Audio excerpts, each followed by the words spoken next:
ठाकुर जी आए, इसका प्रमाण क्या हुआ? उसी रात्रि को सच्ची मैया को क्या स्वप्न आता है?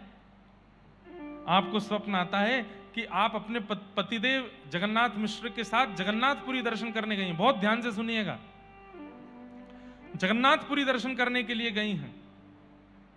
और जैसे ही आपने जगन्नाथ मंदिर में प्रवेश किया तो मुख्य द्वार, सिंह द्वार पर ही श्री पतित पावन भगवान हैं। वहां पर जगन्नाथपुरी में जगन्नाथ जी के समान दर्शन का ही फल मिलता है पतित पावन भगवान का दर्शन करने से। तो आपने अपने स्वप्न में क्या देखा कि पतित पावन भगवान इन्हीं को देख रहे हैं। तो आप एक बार तो डर गई, बोले मुझे क्यों देख रहे हैं? और देख रहे हैं इतना ही नहीं, मंद मंद मुस्कुरा रहे हैं। सच्ची मैया ने जगन्नाथ मिश्र स्वप्न में देख रही हैं, स्वप्न में कहा देखना ये पतित पावन भगवान मेरी ओर देख रहे हैं। तब जगन्नाथ मिश्र जी बोले नहीं नहीं, तुम्हारी ओर नहीं देख रहे, स्वप्न चल रहा है।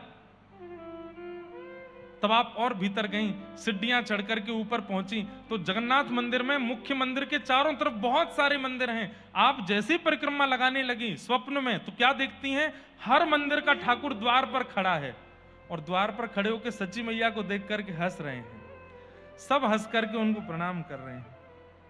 सच्ची मैया डर के मारे जगन्नाथ मिश्र के पीछे छिप गई।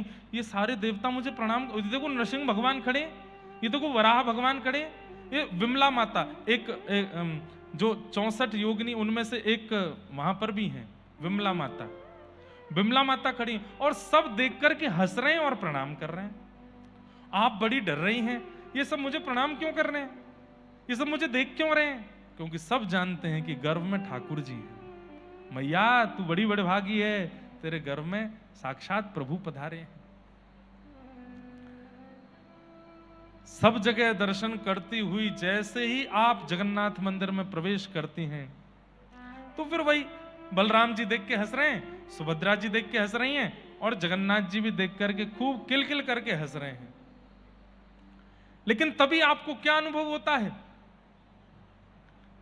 कि श्री जगन्नाथ प्रभु, ध्यान से सुनिएगा, आप जब जगन्नाथ प्रभु को देखने लगी अपने स्वप्न में तभी आपने क्या देखा कि श्री जगन्नाथ प्रभु धीरे धीरे धीरे धीरे छोटे होते चले गए। आपके जो ऐसे हाथ हैं उन भुजाओं में उंगलियां प्रकट हो गईं, नीचे पैर प्रकट हो गए, जो गोल गोल मुखार बिंद वो छोटे से बालक के जैसा हो गया, छोटा सा अंग हो गया। और छोटा बालक जैसे घुटमुन चलता है ऐसे घुटमुन जगन्नाथ प्रभु अपने ब्रह्म वेदी से उतर करके और मंदिर से बाहर निकले निकले आ रहे हैं। सच्ची मैया थोड़ी घबरा रही हैं, ये क्या हो रहा है? बार बार जगन्नाथ मिश्र अपने पति को कह रही, ये जगन्नाथ जी मेरी तरफ क्यों आ रहे हैं? अरे तू बेमतलब में डर रही है, कुछ नहीं हो रहा। और इतने में ही वो बालक रूप धारण करके श्री जगन्नाथ जी आए और सच्ची मैया की गोद में चढ़ गए। और ये देखते ही आपके नेत्र खुल गए, आप पसीना पसीना हो गई। आपने पूरा स्वप्न अपने पतिदेव को बताया, बोले मैंने आज स्वप्न में ये सब देखा। समझ में आई बात?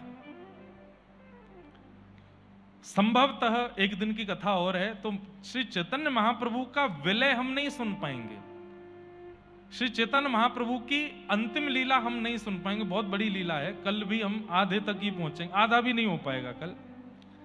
लेकिन मैं पहले ही बता दूं, चैतन्य महाप्रभु लीन कैसे हुए। एक दिन विरह व्याकुल में जगन्नाथपुरी में बैठे थे और अचानक से उठ करके दौड़ने लगे।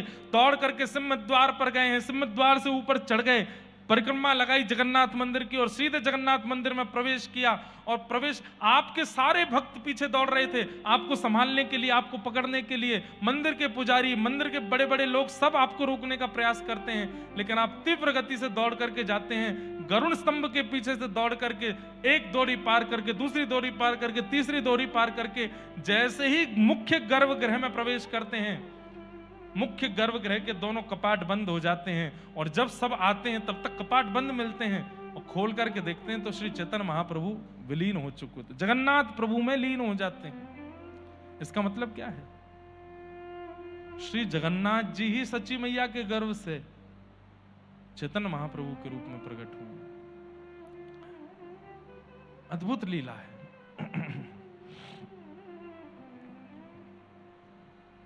तो आपने ये स्वप्न बताया अपने पति को।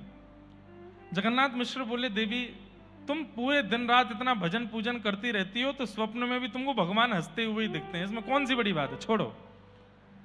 सची मैया बोली अच्छा। स्नान ध्यान करके सची मैया सूर्य अर्घ देने के लिए गई तो क्या देखती हैं, सूर्य नारायण प्रत्यक्ष सामने से ऐसे टिमटिमा रहे हैं और हंस रहे हैं और मैया को प्रणाम कर रहे हैं। सची मैया सूर्य नारायण को देख के घबरा गई, गंगा जी को प्रणाम करने गई तो क्या देखती हैं, एक दिव्य स्वरूप धारण करके कोई महिला प्रकट हो गई है, सची मैया को प्रणाम कर रही है। वहां से सची मैया भागती हैं।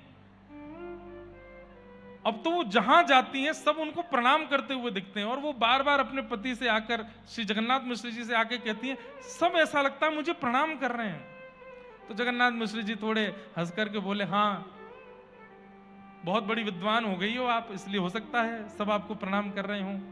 अरे मैं मजाक नहीं कर रही हूं, मुझे स्वप्न में भी यही दिखता है, प्रत्यक्ष भी यही दिखता है। कोई बात नहीं देवी, तुमने नींद पूरी नहीं करी, 2-4 दिन अच्छे से सो लोगी, सब ठीक हो जाएगा। लेकिन आप बड़ी व्याकुल हो गई। एक दिन आपको प्रसव पीड़ा हुई और वैद्य ने आकर के आपकी नाड़ी देखी और तुरंत कह दिया, बधाई हो। बोले क्यों? सची मैया गर्भ से हैं। लेकिन ये बधाई सुनकर के आप प्रसन्न नहीं हो, क्योंकि पहले 8 बालक जा चुके हैं। सची मैया और जगन्नाथ मिश्र बोले, देवी बहुत ध्यान रखना अपना, कहीं इस बार दिक्कत ना हो। तब सची मैया बोली, मेरी एक इच्छा है, अगर आप पूरी कर सको तो। बोले क्या? बोले जब तक बालक जन्म ना लेवे, अभी 9 महीना 8 महीना, अखंड नाम संकीर्तन घर पर बैठवा दीजिए, 24 घंटा नाम चलता रहे ठाकुर जी का, दिन भर। सुबह के सत्र पूरा हो और बस वो करताल मंजीरा बंद ना हो, रात्रि का समय आने पर करताल मंजीरा रखें, दूसरे लोग आके बैठें, अखंड 24 घंटा नाम कीर्तन 9-8, जब तक बालक जन्म ना ले तब तक के लिए बस इतना कर दीजिए।